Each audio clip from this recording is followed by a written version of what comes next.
What's good, YouTube? The Truth here, and I'm back with another video. If you're new to the channel, make sure you subscribe, like the video, and follow me on Twitter at The Truth Boxing. I'll put the page up right here. And today we're gonna get back into another video. Now for today, we're gonna be talking about Usyk versus Fury. We all saw it. There's a new undisputed champion, and his name is Alexander Usyk. Now, after a performance like that, I don't know how you can't put that man in pound for pound number one. He showed greatness. He showed grit.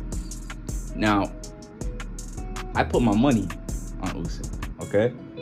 Now, it was amazing that they had Fury he was the favorite to win.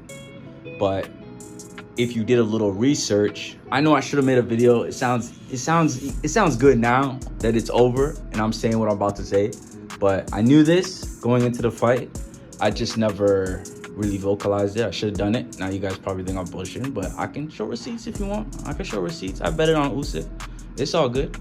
But basically, Fury, I don't know if you know, there's a famous Joe Rogan podcast where he's like, oh, I struggle with smaller guys. And if you go back to his fights, he had one. He fought like a former cruiserweight. I forgot his name. Cunningham dropped him. He's one of the many people who dropped him, and he was around Usyk's belt. They're like close to the same size. Now, if we compare skill level, Usyk's a way more skilled guy than Cunningham. So if you can put two and two together, you could be like, all right. Not only is he going to give Fury problems, not only is he the size to give Fury problems, but he is skilled enough, way skilled than anyone he's ever fought in order to get the job done. Another thing you can look at was Fury Ngannou. Now, a lot of people say that Fury wasn't taking it seriously, and looking at the performance he had with Usyk, I would have to believe them. But at the same time, he did look terrible. His boxing ability looked very limited. For someone who is supposedly the supreme boxer against someone who has no experience, his bag was very, very limited. He just had his jab, his classic flick jab, cross hook, or his wide punches, his wide little hooks he does from far. He didn't have too much of a bag where I'm like, okay, he is this supreme boxer. Like, I never thought he was that good. He was usually bigger than guys, and he can usually use his weight to bully them around. Now, after this fight, I would have to say I give him a lot more credit. He did a lot better than I thought he would. I was expecting Usyk to dominate, and I'm not gonna lie, I kind of expected him to finish him, considering that a nobody like Ngannou can knock him down.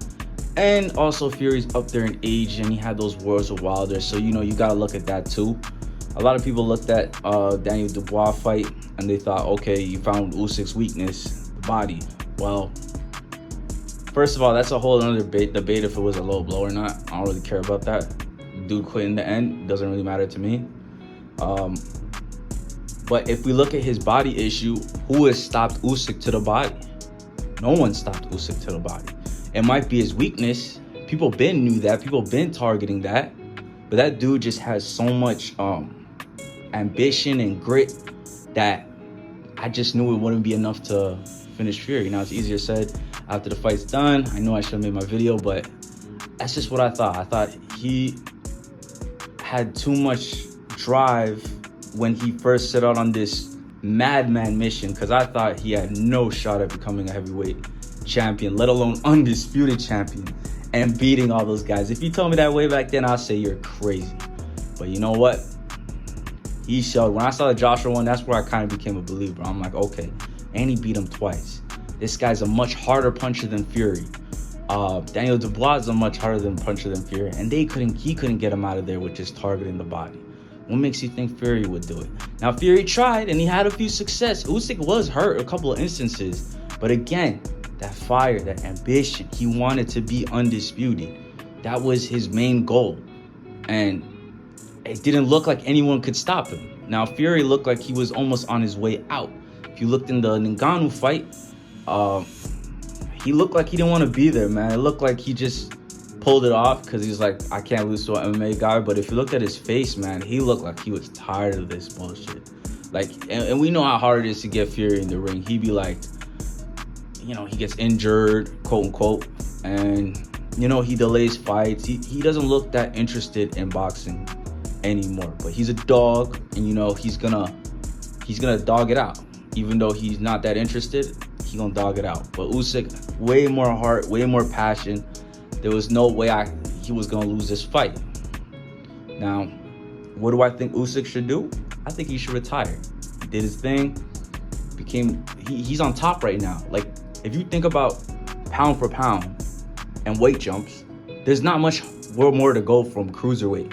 When you're cruiserweight, there's heavyweight, and then heavyweight is like, it's free land. And that was like, what, Fury was like 30 pounds more than him, 40 pounds. It don't matter at heavyweight. So that alone, that's pound for pound right there, because you're fighting guys way bigger than you. Inoue, Crawford, they're going up like 5 pounds, 6 pounds, 7 pounds. They're going up like that. This is like a 40-pound jump. So that alone, man, you got to give Usyk a lot of credit. And me personally, I got him a pound for pound #1. I hope he retires, man. You want to retire on top, man. There's nothing left to do.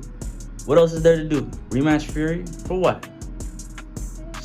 Fury wouldn't rematch you, I promise you.